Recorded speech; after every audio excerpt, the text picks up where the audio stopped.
नमस्कार दर्शकों, आप देख रहे हैं अमर उजाला डिजिटल और मैं अलीगढ़ से चमन शर्मा। शारदीय नवरात्र आ चुके हैं। बस कुछ ही घंटे या कुछ दिन के अंतराल पर शारदीय नवरात्र का आयोजन होना है। मेरे साथ में हैं अलीगढ़ के प्रसिद्ध ज्योतिषाचार्य पंडित हृदय रंजन शर्मा जी, जो कि आज नवरात्र से जुड़े कई ऐसे सवालों के जवाब आपके सामने देंगे जिसके कि हर किसी को दिमाग में वो सवाल कौनते हैं और उनका जवाब मिलना बहुत ज़रूरी है। तो आप देखते रहिए वीडियो एंड तक। तो पंडित जी, आपका स्वागत है अमर उजाला डिजिटल में। तो सबसे पहले हम यही जानना चाहेंगे कि ये शारदीय नवरात्र जो हैं इस बार, वह कब से शुरू हैं और कब तक हैं? नमस्कार, मैं आपको बता दूं, इस बार सन 2024 में शारदीय नवरात्र 3 अक्टूबर 2024 यानी कि दिन गुरुवार से प्रारंभ होकर 12 अक्टूबर 2024 तक लगातार चलेंगे। नवरात्र पूरे 9 दिन के नवरात्र हैं इस बार, इसमें कोई क्षय नहीं है। मैं आपको बता दूं, इस बार तृतीया तिथि जो है वो 5 और 6 तारीख दोनों में पड़ रही है, जिसके कारण से नवमी और दसवीं यानी कि नवमी महानवमी और दशहरा दोनों 12 तारीख को ही मनाए जाएंगे। तो यानी कि पंडित जी, जो तृतीया में जो चंद्रघंटा जी को पूजा जाता है, माँ चंद्रघंटा को, तो वो उनकी 2 दिन पूजा होगी। तो पंडित जी, ये अगर देखा जाए, जैसा आप भी बहुत समय से हैं ज्योतिष के फील्ड में, तो आपने इस तरीके से पहले कभी देखा है कि कोई तिथि 2 हुई हो? क्योंकि 2 तिथि एक होते हुए तो कई बार मैंने भी देखी है, परंतु एक ये तृतीया 2 बार हो रही है, ऐसा? देखो, तृतीया तिथि 2 बार पड़ना मेरे सामने पहली बार है। अन्यथा तिथियों का घटना बढ़ना तो चलता है, क्योंकि आपने देखा होगा जो लौंद का महीना पड़ता है, जिसे हम लोग अधिक मास कहते हैं, वो इसी तिथि के घटने बढ़ने के आधार पर पड़ता है। और मैं आपको बता दूं, इस बार ये तिथि घटने बढ़ने का जो नियम है वो द्वादशी तिथि 6 हो रही है इस महीने में, जिसकी वजह से नौवीं और दसवीं एक दिन है और तृतीया तिथि 2 दिन मनाई जा रही है। यानी इस तरीके से नवरात्र जो है वो एडजस्ट हो रहे हैं। वो होता ही इसी प्रकार से है, कुछ ना कुछ उसका चक्र है गणना का। अच्छा पंडित जी, जैसा कि हर नवरात्र पर यह रहता है दिमाग में कि जो माँ दुर्गा हैं वह किस सवारी पे आएंगी और किस सवारी पे जाएंगी, तो ये देखो, इस बार मैं आपको बता दूं, सन 2024 में दिन बृहस्पतिवार को देवी माँ का जो आगमन है देवलोक से पृथ्वी पर, वो पालकी पर होकर सवार होने का है। पालकी पर सवार होकर जब देवी माँ आती हैं तो थोड़ी सी दिक्कत परेशानियाँ जरूर आदमी को झेलनी पड़ती हैं। वैसे घर गृहस्थी के जीवन यापन के लिए किसी प्रकार से वो बुरी नहीं होती, केवल दंगे फसाद जाती है, लोगों में वैमनस्य द्वेष की भावनाएं ये बढ़ती हैं, और सरकार का जो चलन प्रचलन होता है इसमें कुछ दिक्कत परेशानियां आती हैं। इसी के आधार पर मैं बता दूं, जैसे कि आपको मैंने बताया था कि नवमी और दसवीं तिथि शनिवार वाले दिन ही पड़ रही है, 12 तारीख को, 12 अक्टूबर को। तो शनिवार वाले दिन क्योंकि दशहरा है, तो दशहरा वाले दिन ही यानी नवमी की पूजा होकर देवी माँ देवलोक को वापस जाती हैं। तो इस बार देवी माँ जो देवलोक को वापस जा रही है शनिवार वाले दिन, वो सिंह पर सवारी होकर जाएंगी। आपने देखा होगा देवी माँ की जो सवारी है वो सिंह ही है। सिंह की सवारी का मतलब क्या होता है? सिंह खूंखार जानवर है। तो इस बार जो सरकार का जो प्रत्युत्तर है दंगाइयों के खिलाफ, या देश में जो अपराध करना चाहती हैं, गलत छवि बनाना चाहती हैं, उनकी तरफ कड़ा होगा, जिसका पूरा श्रेय इस बार की नवरात्र को जाता है।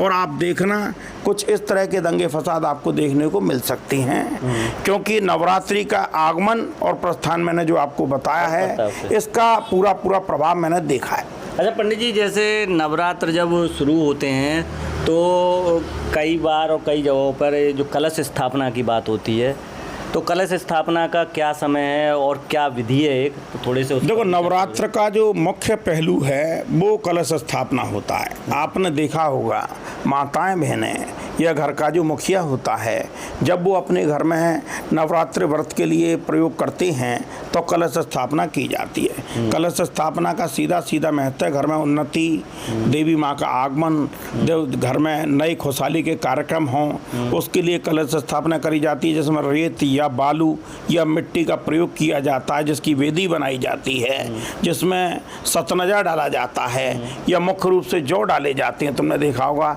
रोज उसकी छिड़काव करा जाता है पानी से। जब जैसे जौ बढ़ती हैं उसको देख के आपका आगमन भी लगाया जाता है कि आपके परिवार में पूरी साल कैसी खुशहाली होगी। अगर वो सूख गए, पीले पड़ गए, तो समझ लो आपके कोई ना कोई रोग तो आएगा।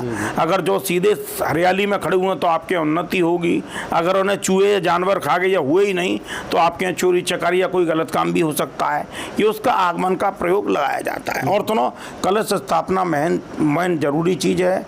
कलश जो स्थापित किया जाता है उसमें गंगा जल डाला जाता है, उसमें रोली, चावल, फूल, बतासे और दक्षिणा डाली जाती है। कलश के ऊपर जो हम ढक्कन लगाते हैं, जैसे हम सरवा कहते हैं, उसके ऊपर चावल डाले जाते हैं, उसके ऊपर नारियल या बजना गोला डाला जाता है जिसे चुन्नी से ओढ़ के लगाया जाएगा। उसके ऊपर स्वास्थ्य, शुभ और लाभ लिखा जाता है जिससे परिवार में खुशहाली और उन्नति आए।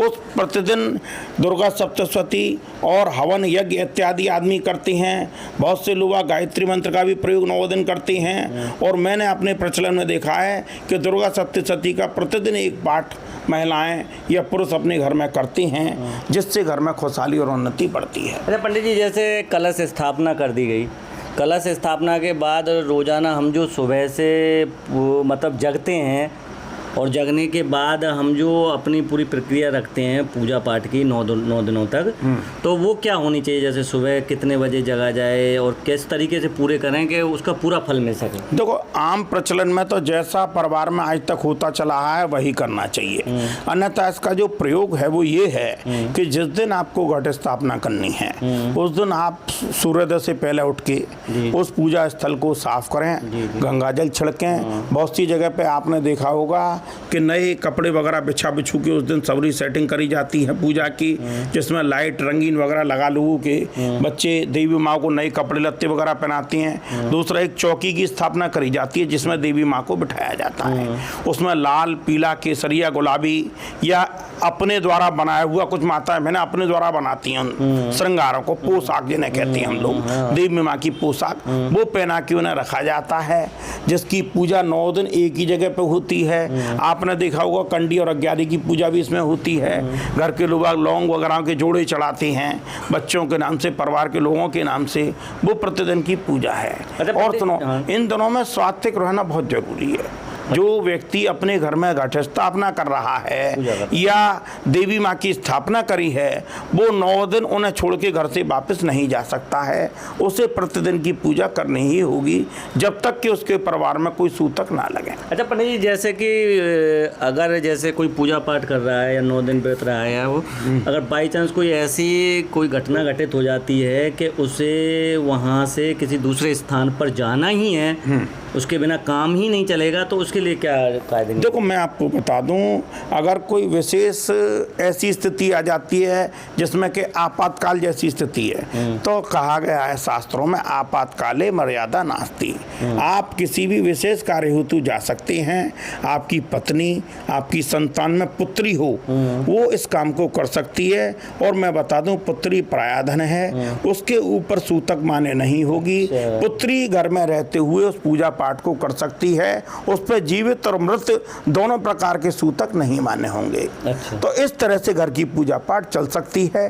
पुत्री आपकी स्वयं की हो, आपके भाई की हो, आपकी बहन की हो, यानी बड़े रिलेशन में कोई हो, वो उस पूजा पाठ को कर सकती है। क्योंकि 9 दुर्गे की पूजा कलश स्थापित करने के बाद में 9 दिन बंद नहीं होती जब तक उसका विसर्जन ना हो जाए। ये नियम है उसका। अच्छा पंडित जी, जैसे कि कई हर त्योहार पे ये होता है कि हमें अच्छा फल पाने के लिए क्या करना चाहिए और क्या नहीं करना चाहिए उस दिन खासकर, ताकि वो पूरी पवित्रता से रहे और मतलब अपना जो उद्देश्य है उस व्रत को रखने का वो पूरा हो सके। देखो, सबसे पहले नियम जो व्रत रखने के नियम हैं वो है करने वाले नियम के पति और पत्नी जो परिवार के मुखिया हैं वो दोनों एक दूसरे से सामंजस्य बना के रखें। उन 9 दिन में परिवार का, घर का माहौल अच्छा हो।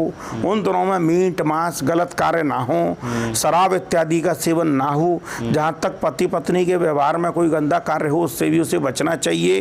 दूसरे नंबर पर कर्ज लेना या किसी के संग में दुस्साहस या गलत काम करना या किसी का धन दबा लेना या जानवरों के संग में अभद्र व्यवहार करना, इन चीज़ों से आपको बचना होगा। ये मुख्य चीज़ है।